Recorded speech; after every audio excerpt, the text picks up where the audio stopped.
Қазақ балалар әдебиетінде балаларға арналған шығармалар ерекше орын алады. Бұл еңбектер баланың ойы мен қиялын кеңейтеді. Ақын балаларға жеңіл тілмен жазды.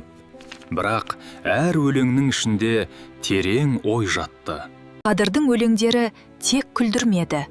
Олар баланы ойлануға, салыстыруға, түсінуге баулыды. Ақын тазалықты, еңбекті, тәртіпті көп жырлады. Бұл өлеңдер баланы жауапкершілікке тәрбиеледі. Қадыр шығармаларында ана тәрбиесі ерекше орын алды. Ол баладың мінезі үйден қалыптасатынын көрсетті. Ақын жануарлар мен құстар туралы көп жазды. Сол арқылы бала табиғатты тануға және сүюге үйренді. Оның өлеңдері баланың қиялын оятты. Әр шумақ жаңа әлемге жетеледі.